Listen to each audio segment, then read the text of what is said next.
All right, you're good. All right, sick. All right. What's going on, my freaks and geeks? This is the Square Round Table podcast. I want to thank all of our viewers and listeners for being with us tonight for another amazing show. And you guys, we got to bring you that awesome content like always. And tonight is no different because we have a very awesome guest. To all of my horror fans out there, you know him as Art the Clown from the Ninth Circle, Terrifier, and All Hallows Eve. So I want everybody to please give a warm Square Round Table welcome to my good friend and yours, Mr. Mike Giannelli. Man, thanks for having me, guys. Really honored to be here. Well, thanks for coming. No Thanks for coming, man. What's going Absolutely. I listened to a bunch of your stuff, and once Chad contacted me, I had to be on here for sure. It's the man. Hey, I like that. podcast too. It's the first one I've ever done. Wow. Really? Okay, Oh, wow. hey, we're the first podcast. That's awesome. Okay. All right. And we appreciate you, man, for watching our stuff. Thank you so much. Like, No problem. And as you see, we've had many horror podcasts before, and it's been one of my things. Like I have a little list of the things that I want to check off as we move forward, and one of those definitely having a horror monster on the podcast. And the fact that it's like Art the Clown is crazy, because let me tell you, man, like when I first looked at All Hallows Eve, this was like years ago, and I didn't even want to look at it. Like, I'll be honest with you, because I was just like, I was like, nah, I'm good. Like, I saw the little picture on YouTube, and I was just like, nah, I'm straight. And the thing that made me look at it is it just kept popping up, because like I told you with the some of the pictures you sent me, Art the Clown has become a huge staple in horror as of late. And this Halloween, actually, I watched it, and then I was just like, this is crazy. Immediately, I found you and hit you up, and I just appreciate you for being so kind and just giving us some of your time. So thank you for that. Oh, you're welcome, man. No, don't mention it. It just started blowing up for me too. I haven't done that role in so long since David took over, and then Damien started getting the success, and it just started rolling in. People started fan mails getting sent to my mom's house for autographs, and I'm just like, I was just helping a friend out. That's how it all started, just helping a good friend out. And then, here they are. that's a good reason to do anything. Yeah, exactly. This is what this is. We're all just friends, just doing something cool. You know what I mean? So, like I said, it worked out, and you were terrifying for sure. Yes. Like, yeah, we will definitely hop into a lot of that good stuff later on. But first, what we like to do for all of our guests that we have is just to do a little mental health check, just seeing how you're doing lately. How's everything been going? We talked a little bit before, about chicken nuggets and all that. How's everything been going for you, man, for the past couple of years? How you holding up?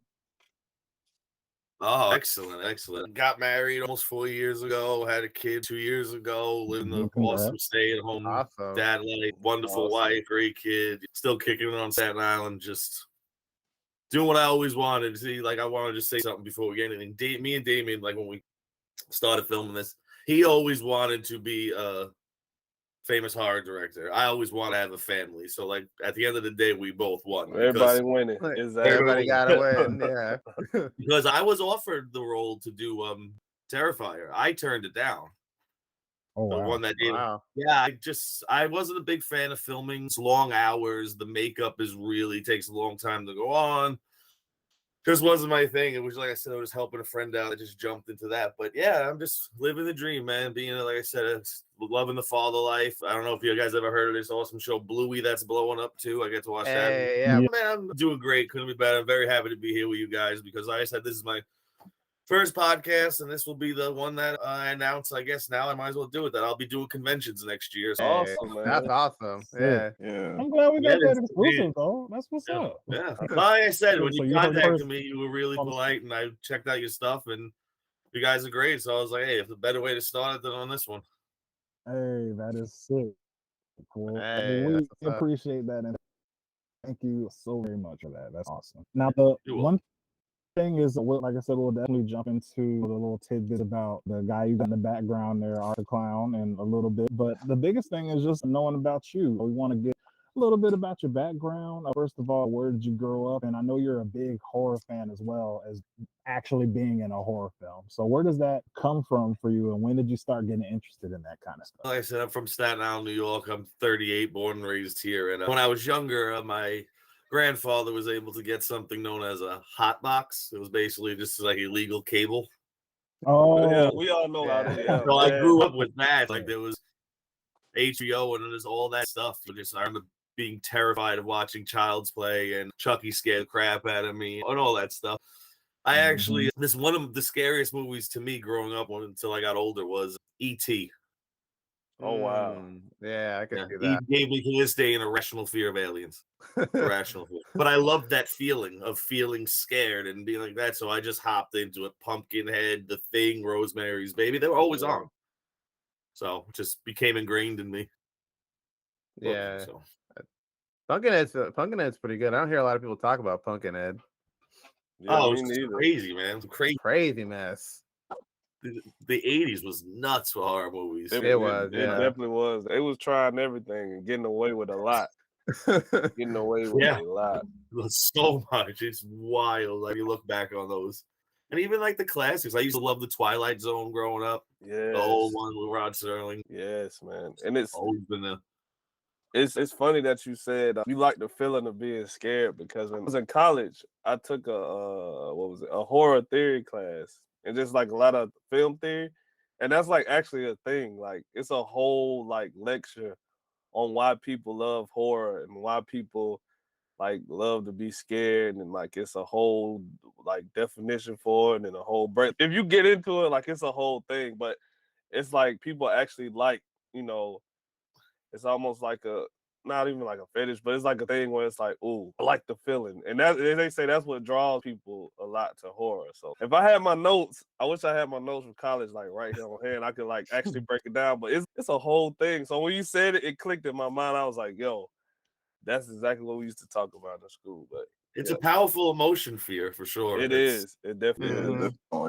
But Marcus, your notes are like right there. They're like right beside you. No, they probably are. Yeah. It's funny because I usually do keep them right here on my desk, but they're in the other room because I had to move some stuff around. But I always usually have them like right here. I got like stuff out, just boring stuff out and wrote stuff right here. I'm sorry, guys. I don't have them with me. Wow, the time you need to have it in clutch, you don't have it. I know, right?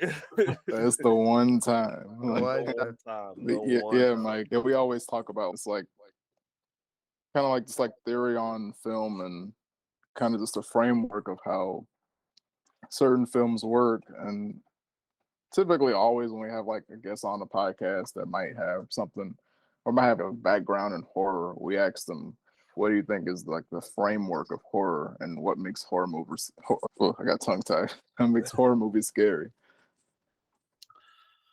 Oh, the suspense is. I like thrillers, like horror thrillers. Like I love slashers and stuff like that. But things like that make you think and have to wonder what's gonna happen next. Like sometimes, like certain types of comedy. Like I'm not into slapstick comedy. I like more to think about it. So just I don't know. It's weird. It's just I don't know. It's just a feeling of like lack of control and just how oh wow! Now you got me tongue tied. Wow, I have a background watching them. I might have made one, but I don't pay attention to structures or understand how they work.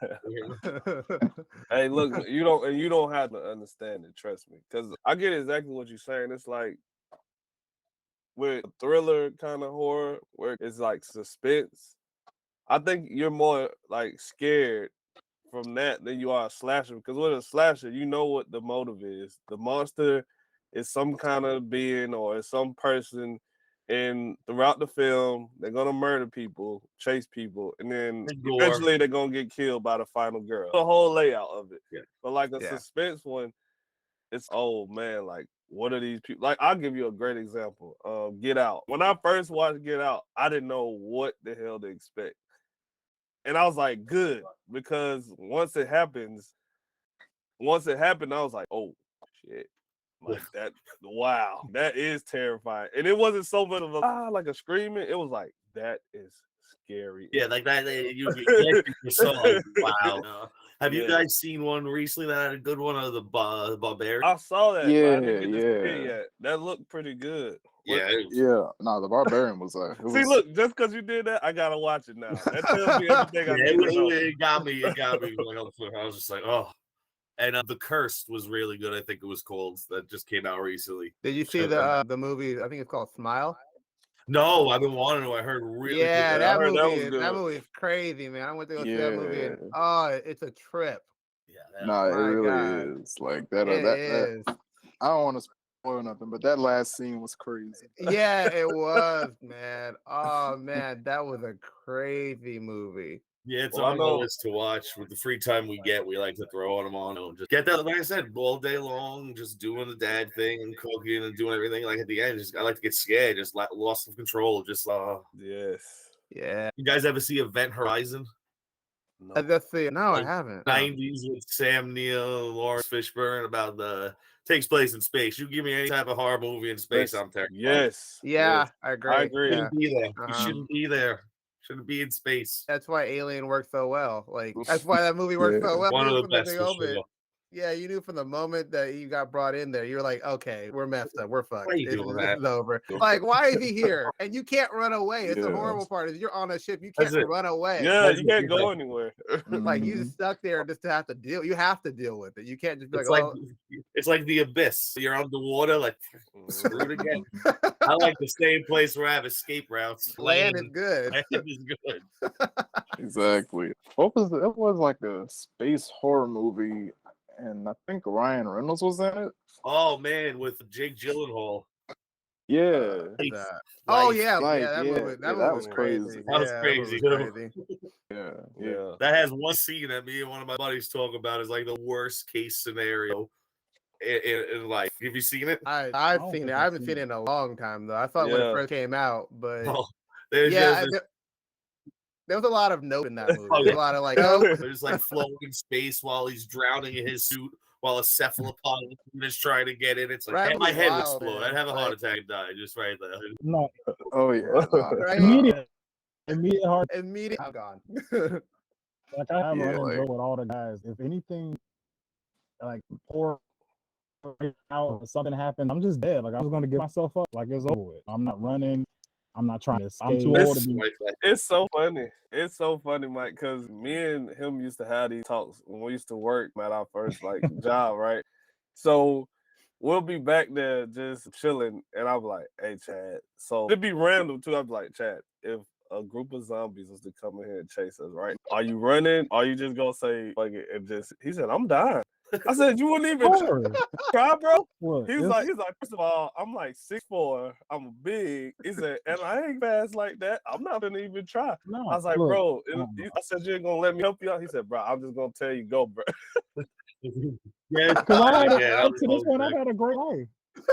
This is my end. I trip over my own feet now. I'm not even running from zombies. I ain't get away from them. That's what I'm saying. Like zombies, anything like Jason, Freddy, none of it. Like I'm good. Like it's over. I've had a great life. Have you ever seen the TV series? No, I haven't. You take out vampires. They're horrifying in that one. I don't want anything to do with them either. Oh, vampires in general on my no list. If I see one, it's just let's go see that castle over there. I'm like, nah, there's a vampire in there. I already know that. I'm going. At least with vampires, they're nice. Like at least I get. Are they really, Josh? They're nice. Let's have a conversation about it. Nice? What? No, hold on. So what's the difference between being nice and being polite? Exactly. They're not nice. They're very polite.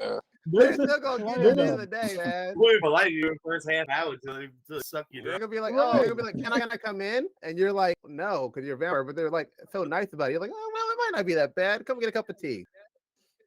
Yeah, they're gonna take you out to dinner and stuff, give you a massage, and then suck your blood, kill you. Well, that's nice. They find out what you like. Worst case scenario, they're gonna just keep you around, suck your blood until you fire. I'd only probably roll with the ones from the Lost Boys for a little bit. I'd be all right with that last like half hour of my life. Yeah. Right. It's like, cool.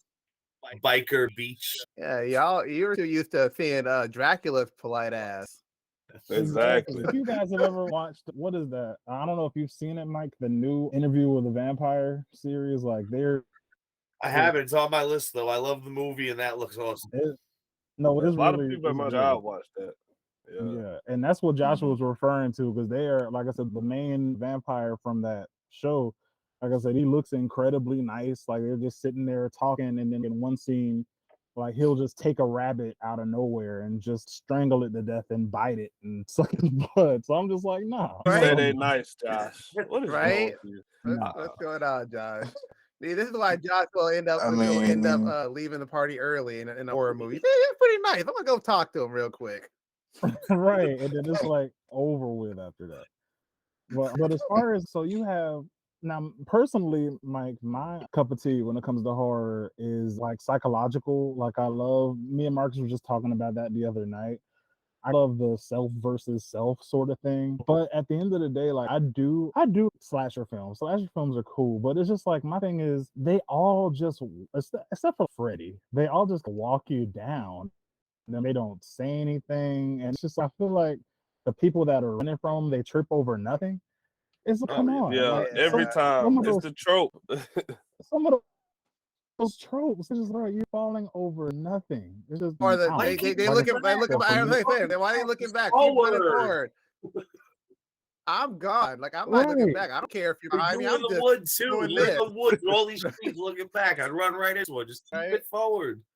Keep forward. Don't look back. If if it's gaining on you, just keep going faster. Get to that car and drive off. And if he somehow teleports in front of you, like we just talked about, just give it up. You're not getting away from him. Yeah, just give it up. Right? Just give it up, or at least go out fighting. Yeah, another, not to cut you off, Chad.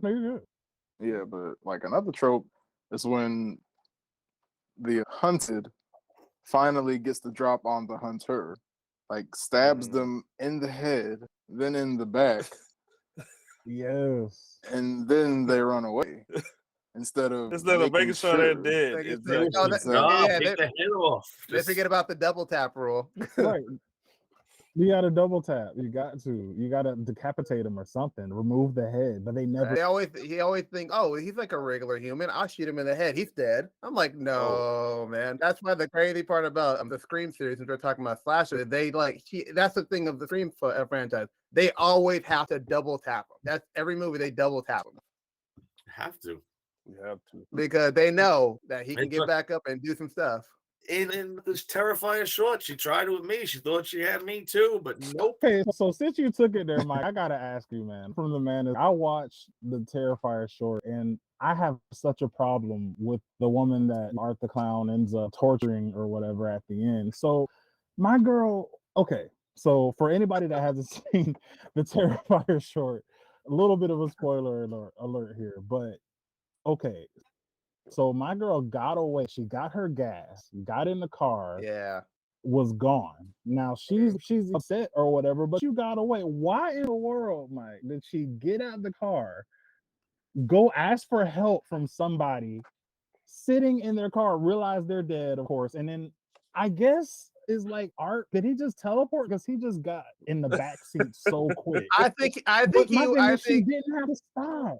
Yeah, I did burrow through the ground. It was never implied, but I guess there was some kind of supernatural-esque thing about him. He was just, I definitely wasn't climbing into the car in that scene. I was already in there. I was just waiting there while they were doing all the other shots, taking a nap before David said action.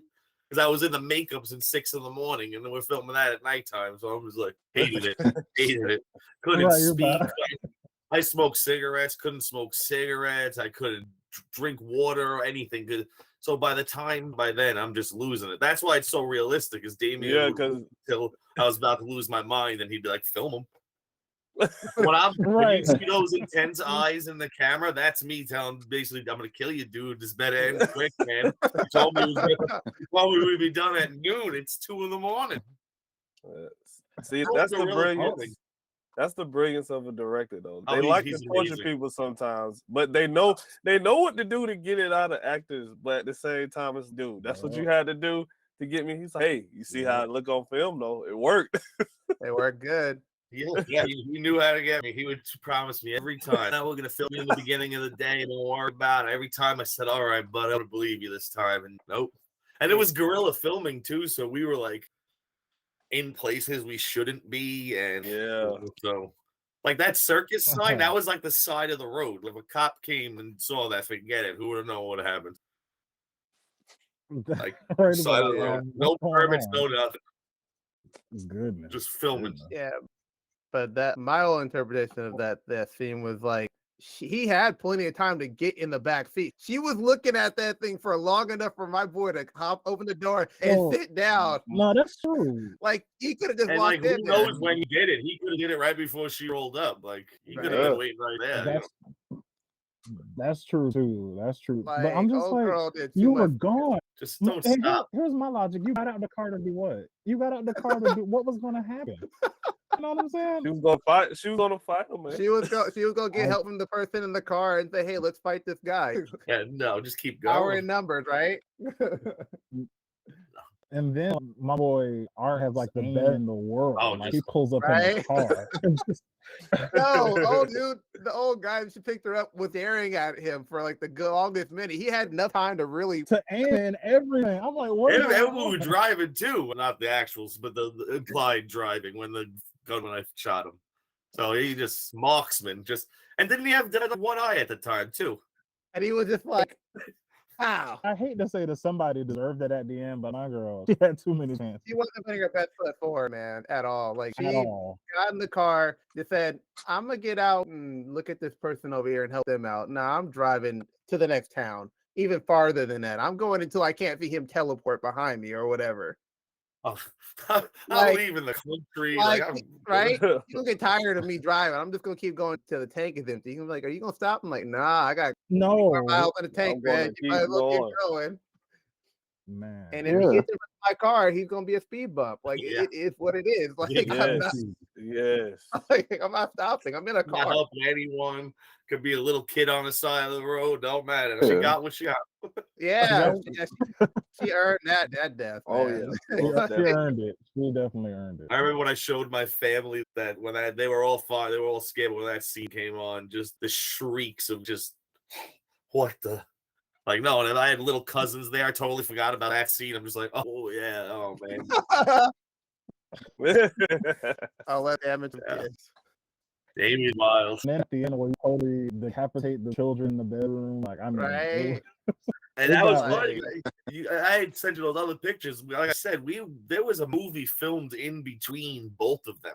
Like it was a lot. Like working title was called Torches of the Damned. It wasn't just Art the Clown. There was actually 4 demonic entities that were terrorizing these 2 girls. And then that fell through because the actress was had to just be scrapped. It was a shit show from the beginning. Yeah. And then he just decided they wanted to put Terrifier, the short film, into a compilation with 2 other filmmakers, and Damien was like, how about I already have another film, The Ninth Circle. That was the first one. The first short is the first one ever filmed of Art the Clown. And then he's going to make another one. So out of nowhere, after a couple of years off, he's get back in the suit. That's why when you see me at the top of the steps, I'm much bigger and heftier. I'm just because I had let myself go. I'm just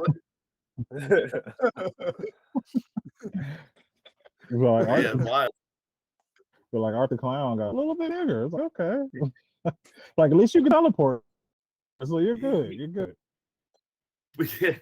Actually, like before Torches of the Damned, that other film, like Damien had me walking every day. He would walk me. Wow. We'd walk and run by the beach. Just he got a. Sorry, man. He's not scary when you're 200. Because I'm 6 feet tall. Standing now, I'm 230 pounds. I'm not. But I was like 260. Yeah. It's not scary. And then I see myself. I'm like, not really. No, not really. Now I see, because you were telling me when you were sending me the pictures, because I saw like in that film you had more of a Joker-esque Harlequin look, and then even with the movies you had, there was a definite makeup change. What made you guys lean more into the prosthetic? Because I think originally that was just your face painted, right? Yeah, in Ninth Circle, I'm pretty sure just like my face painted, maybe a little nose prosthetic, maybe it was just like clay or something, nothing crazy. Now that one day people saw it, loved it, and he just did his thing and just said, hey, can I mold your face? And he molded my face, made a cement mold, and just slowly built it over it. And then he just went with it. Like this is actually the original, the first one. So he always had it in mind that he was going to be something like big nose and stuff like that. And then It was tough because he didn't have not the money really to buy all this stuff, and he was learning his craft. And then once he learned how to mold faces, he was off and running. You see where he is now. He does all those effects. A lot of those things are still practical. He does all his effects himself. Super talented guy. Super talented. He got me out of work one time testing a black eye on me. Yeah, I was working as a security guard at the mall, and he put it on me. And I was like, yeah, I can't come in. They're like, oh my God, no problem. They're like, where's the black guy? I'm like, oh, yeah. like, oh, it's just makeup. I put makeup over it. It's good. Yeah, he's really talented. It's still there. He's really talented. So speaking of like the prosthetic and stuff, I like even when you did the ninth circle, how long was the makeup process for you? Did you wear fake teeth and all that good stuff too? Or the ninth circle really was just, I think, just like face paint. Really, maybe I don't know if they were fake teeth or he just painted something on my teeth for that. But once we went into Terrifier, he molded my teeth, like everything was done. Art the Clown was supposed to originally have like white eyes or red eyes, but I couldn't keep the contacts in. Just wouldn't work. They would just pop out, get lost in my head. So we scrapped that. But yeah, no, it was a lot of it evolved heavily. Like even between days of shoots in the Terrifier short film, because the mask got destroyed at the end of every day. He had to make a new one all the time because that thing that was glued on like my whole face. The nose was separate, the chin. Yeah, it just had to be ripped off. It took me hours to get that stuff off every time. So he would mold it, and then he would make little changes. What's up? I bet. No, I bet. Yeah. Yeah. Crazy. Oh yeah, it was hard. It was horrible. Oh yeah, he just slowly made changes. And those pictures of Torches of the Damned. I had fake fingernails. He was making all these like pus-filled holes on my arm. The makeup it was crazy. It was crazy. I hated every second of it. Love the outcome. Love Damien. As you can see from this, I can't sit still. So having to be there for hours, it's not fun. Oh, true. But yeah, it was fun. No, I definitely couldn't imagine either. Oh, you're good, Josh. But what was the process of creating Art's mannerisms? Because one thing I like about Art is that he's just unassuming. Before he does what he does, he tries to be like a clown, and people just give him so much flack. I guess Damien was the one who basically influenced it all. He just saw him as this like not like a lumbering, but like a lurking entity that was just very like he describes like a drunk homeless man. Just like he is just like very unassuming, acting. Oh, he's not harmful, and then just boom. And I mean, I credit David Howard Thornton for always saying his performance is based on what I did, and I think his is way creepier because like he enjoys what he's doing. It was always cold. We never filmed in the summer. It was always freezing. That clown suit is this thin. But yeah, no, he's just like a drunk homeless like drifter. It's just best way I can describe. Like you're saying, almost worked so well because like you're saying, you were like tired, you were cold, like you were really like not in the greatest mood. It really worked for you playing the serial killer. Yeah, no, it really did. Gotta give credit, like I keep saying, gotta give credit to Damien. He knew what he was doing. We all followed him. Like that guy was up for 23 hours a day. Like you couldn't complain around him because he was that true leader that was in the trenches with you, in there long, just as covered in blood as we were. If it wasn't for him, none of that would have been ever possible. You can't film. He's gonna become something big. He will. Oh yeah, of course. And as far as and like you were saying, like you're not necessarily, like you said, you were helping a friend and you weren't somebody that was really looking for acting. With you guys, how did you? I don't know if you guys talked about that already. Like, how did you guys meet, and how was the character pitched to you? Like that whole thing? I had met Damien originally like 2002 through a girl I was dating. He was friends with her brother. And then we started hanging out again in like 2003, became good friends in 2004, and that's when he started getting into writing. And around 2005, he always doodled. Everywhere Damien went, he found a piece of paper, and in the corners, he would just doodle. And he's an amazing sketch artist. Like, I actually have on my wall, like, he drew me, like, the one day, he was just sketching. He's like, man, that'd be crazy, like, clown. And then he just made the whole thing, and one day was just like, you want to do it? Because once again, in Ninth Circle, he wasn't a big part of it. He was only supposed to be the thing that got the girls down into the area with the devil and all those other demons. He was the only one who could walk on the surface. So it was just supposed to be this quick thing. And then people loved him so much that it was like, all right, we got to go a little deeper with this. Yeah. And then he just did his thing. And then boom, he was like, oh, check this out. cat of nine tails with a woman's hair. You could stick them with syringes, and I'm just like, whoa, that's all him, all him.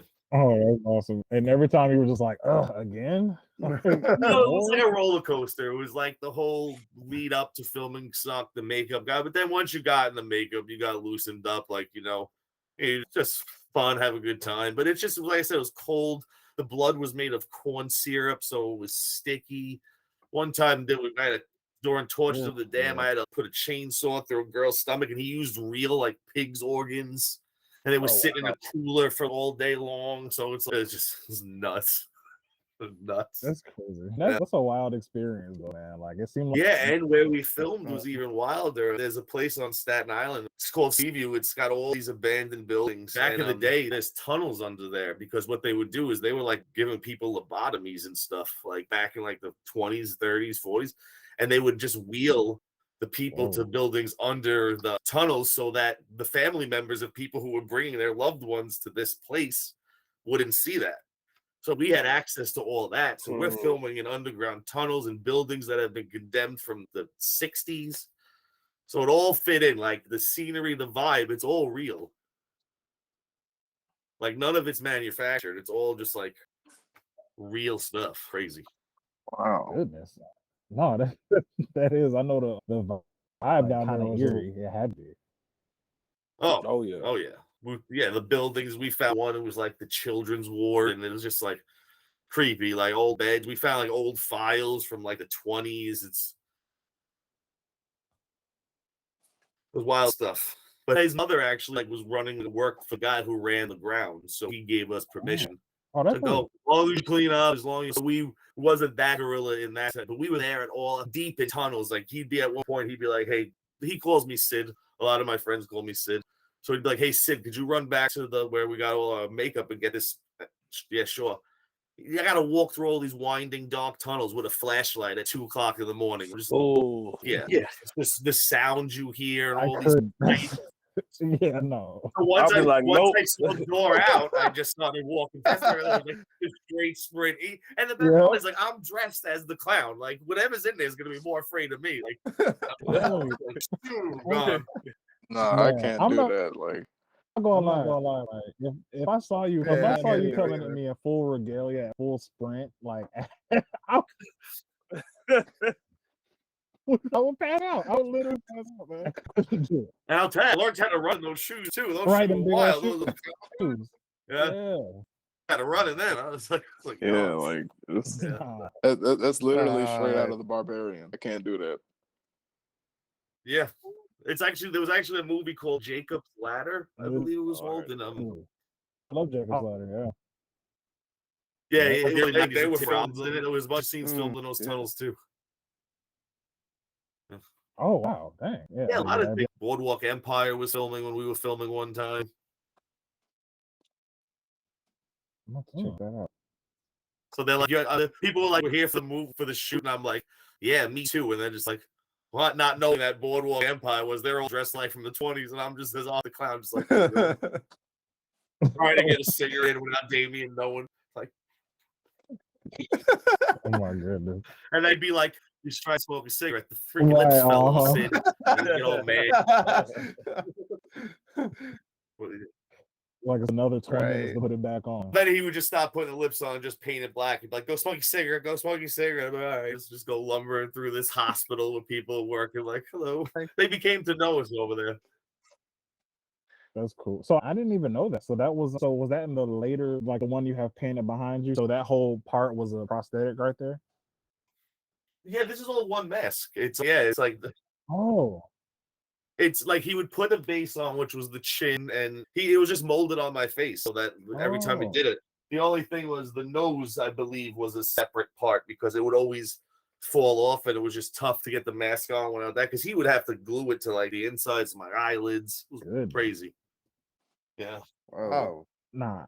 I think that was all prosthetic. Yeah, I think anybody would have got tired of that after having to be in it all day long. That's why when I see the new guy, David, I see him at all these conventions doing these photo shoots. I'm like, I hope they're paying. Either you love this so much or they're paying you good money. Because no, because you know exactly what that costs. No, Like, I hope his were getting dry clean between shoots. We would just leave that there, like Damien. So it was really tough for continuity because you couldn't go back and film anything prior to me being covered in blood. Nowadays, he probably has 4 suits, but that was just one, just used.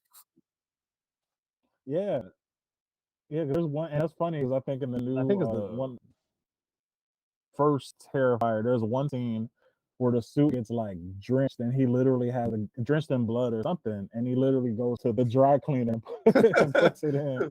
And he's so man, that's insane. I couldn't, like I said, I couldn't imagine it. So like, both of you guys, like y'all troopers for that, for sure. Yeah, just being in horror in general, because you guys have to deal with all kind of blood and stuff. I can't do that. Yeah, especially with having to deal with actual organs. Like I was thinking, like the organs that they deal with in like horror movies are like silicone or something. Probably now, and like Damien was able to make them now.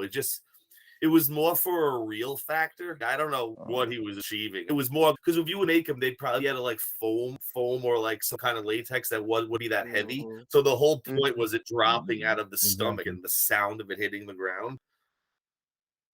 Yeah. But the problem was he kept it in a cooler for 9 hours. So we opened that up and we're in the tunnels and you're just like, oh, man. Thanks. Yeah. Right.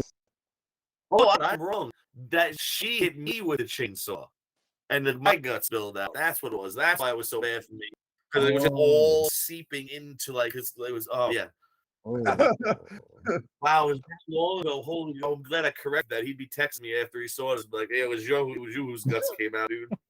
I'm trying to block stuff out. It's all like repressing. So a lot of that stuff had to be like, since you were doing it like that, seeing when she chainsawed your guts out, that would have to be like one take. I know you guys probably didn't do more than 1 or 2 of those, right?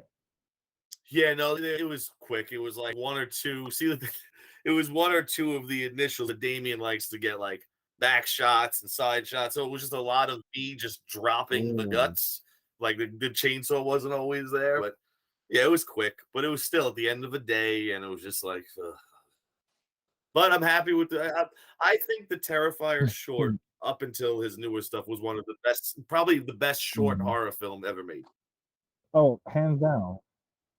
I think it's 20 minutes for the amount of money he did it for. It's ridiculous, like how good that came out. Hands down, and that's actually what I was just about to ask you. One of the last things, just trying to see how you feel about just how it turned out, because obviously you got your Jasons and your Freddy Kruegers and Halloween, but art is literally quickly becoming one of the greats in the horror genre as far as slashers are concerned. How do you feel about that, man? Just knowing that you started that and it's becoming this huge thing now. I'm very glad to have been a part of it and be part of the history. Like where he's went with, he couldn't have gone. Like I said, I don't think he would have went as far if I played him again. Like David Howard Thornton seems to be like a talent. I've never met him. I've only conversed with him on. He's been acting his whole life. Like it was meant for someone who loved to do it, and I'm glad. I am honored to have been a part of it, and I'm honored when he says things like, I base my performance off of him. Like when people bring my pictures to conventions, he says, this isn't me, I wouldn't feel right signing this. I'm just very honored, but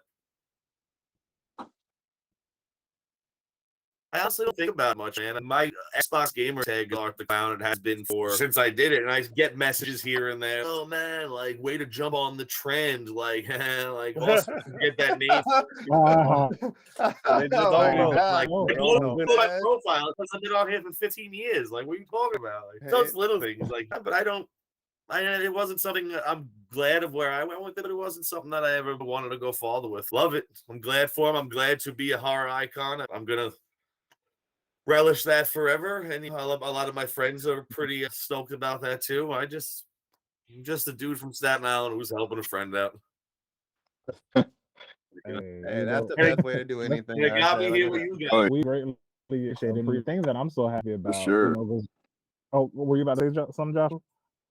Oh, I was going to say another one of the scenes that was particularly stuck out for me on All Hallows Eve was the last scene where the last scene where he was in the TV and he came out of it. I don't know how you guys were able to do that, where it was like he was in she was in the screen and Art was in the screen, but everything that was happening outside of the screen was still happening in the screen. Yeah, no, how long did And then that when take she to broke- film? yeah, no, it was just basically the assistant director at times, Gary Losavio, another friend of ours. He said, "Hey man, we wanted to like the whole thing, but it was tough to do with nothing there. I'm not a mime. I don't know hand coordinate, so I was like, So he just found lying in the trash in these tunnels, like this plane of plexiglass, and he just taped it to a light stand, and then just put the camera on the other side, and we just did it. And it just the way it was edited and how it worked out, it turned out perfect. It was like flawless. Yeah. It was. See, Mike, when Josh asked you that question, you got to tell him it's magic. That's what we filmmakers should say. It's all magic mirrors. Magic. It's magic. It's magic. That's it. Oh yeah, and speaking of magic, I don't know if you got all that information here, but his art. I know he's not just not an actual person, but is he like a spirit, like a demon or something? I know he can't die. What is he specific? That movie that people bringing up that was filmed in between, he was like a part of this group of like demonic entities, like connecting back to the Satan in the Ninth Circle. Like it was just these minions who on Halloween go out to get as many girls or victims as they can to bring back to him and whatever you want. So he's definitely some kind of supernatural. I say he's probably more like a demon, some like a demon incarnate, because he can't be killed, and yeah, he's demon. Yeah, probably demons. That's the easy way to put like a demon. Never really thought of it as like two different things. Like he's definitely pure evil. Kinda. Like he's just pure evil, like just running through his veins. Yeah. And there was 3 other monsters in that film that would have blown people's mind. Damien expanded on the bird from the Ninth Circle that you see real quick. That's kind of like with the big beak. He had that. It was called Bosch. He had a sky cover, this big, long, lanky guy who was like naked. What the scene in Terrifier when Art like wears the hair and like he cuts off the girl's chest and wears it. So that's where it originated from. And this guy had bruise fatigue. He was called Nightmare. So it was like this wild, and the pig man, that was like this big, greasy beast thing. So they were all like these, like entities from hell. I think that's where he was. In the first one, in the Ninth Circle, I don't know what he was, though. He might have just been, like Damien joked, we would joke, like that he was just a normal guy helping out and then got turned into what he became in Terrifier. That's pretty cool. The short, it's all up here. He's the only one who knows. And I pretty much assume that's why we try our hardest to get it. Like maybe Mike knows, so because I don't. I mean, either way, all of them seem. But yeah, man. No, I was just going to say, either way, all of them seem like they'll give me a nice hot cup of tea. Oh, boy. And no, yeah, in hell. A cup of tea with no sugar in it. Yeah, drink that tea if you want. Exactly. All right, it's gonna be the bitter as hell. Nah, no way, man, no way. And no, they all seem nice. They all seem nice. They're nice people. And have you gotten a chance to see you've seen Terrifier 1 and 2 with David, Mike? I saw the first one. I haven't seen 2 yet. I'm really waiting to watch it with Damien. Cool. Just because, like, how big it got. But he's doing one of his final conventions for the year this weekend, and hopefully we'll get together in the beginning of the new year. Oh, he only lives like freaking 5 minutes from me, too. That's the best part about it. Oh, wow. Oh, that's great. Oh, yeah, Staten Island's small, real small. 14 miles long, 7 miles wide. That's it. Dang, everybody's a neighbor. That's everybody's a neighbor. Hey man, that's pretty cool. And like I said, all of that good stuff is cool. I'm very psyched that you're about to do conventions coming up. So once again, thanks for that exclusive here, and we'll shout out and let everybody know, man. But the one thing that I think is cool, you talked about it at the beginning of the podcast, and we just want to bring it right back around. I think it's great that you did something with a friend, you got a chance to have that experience, but in the end, you got what you wanted, and you're a family man, and you're enjoying it. Oh, so yeah, we're very happy. I'll admit, like, when I saw how big Terrifier 2 was getting, I was just like, what the hell, man? I didn't get paid for doing that. But then the adult mic kicked in, and not the 21-year-old, and I was like, looked around and said, the hell else? What do I have to complain about? Like, good for him. And now, once I did that, now the followers are coming in. I'm getting fan mail. All right. But like I said, he worked his ass off, and he's where he needs to be. Oh yeah, and once again, and I'm where I need to be. Oh yeah, and like I said, you guys, big shout out to him as well. Terrifier 1 and 2. Like I said, both of you guys did a great job at portraying art and pretty much making it like the power that is today in the horror. Fans like us, thank you both. Are great. Thank you so much. Yeah, I appreciate all you guys and the fans out there. I'm always getting messages and saying they love my work, how great of an actor I am, and I'm like, thanks, man. I guess so. Like, when you know now, they'll know the story. It was just me losing my mind trying to get the makeup on.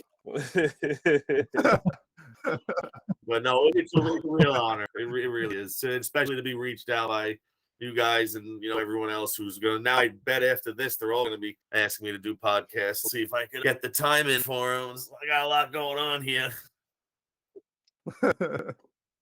Oh yeah, man. That's what I'm saying. You took time out your busy schedule for us, and once again, we're not crazy. We know the holidays are here, so we're just happy that we were able to get you in and have.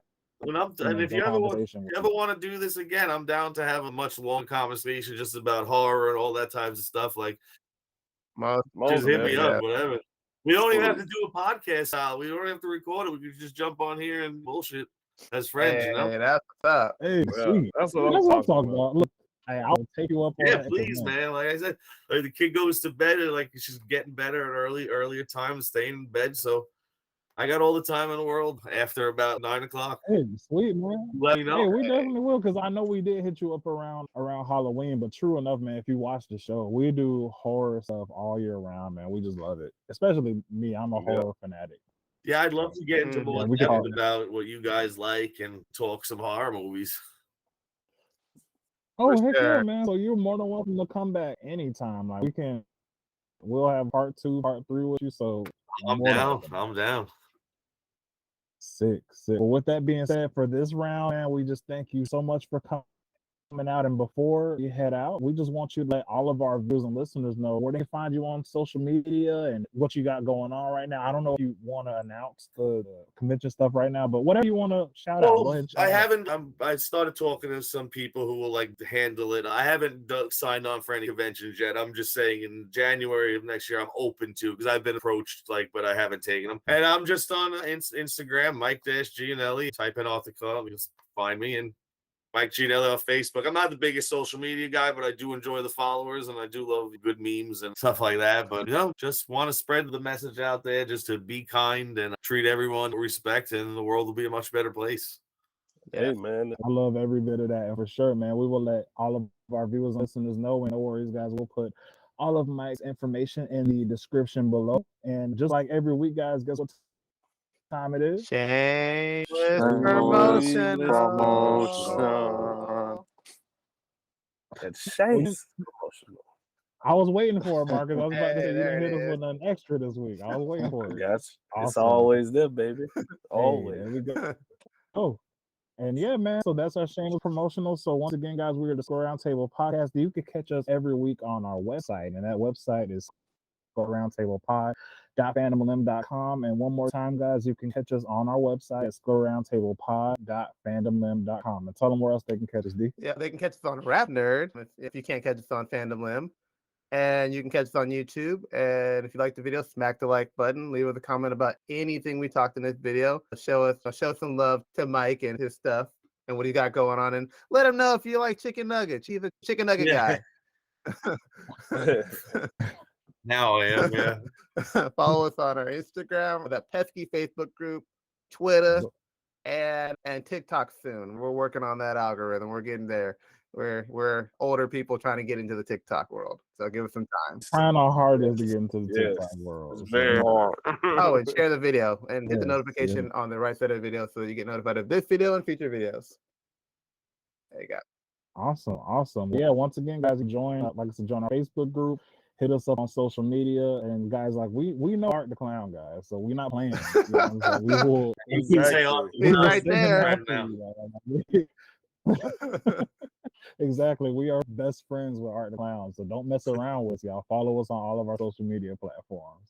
So with that being said, guys, I will want everyone, including our amazing guests for the evening, to introduce themselves one more time before we sign out. And as always, I am your host, Chad Singleton. And I'm your host, Dmitri. And I'm your host, Josh Singleton. Hashtag yes, hashtag no. And I'm your host, Marcus Long.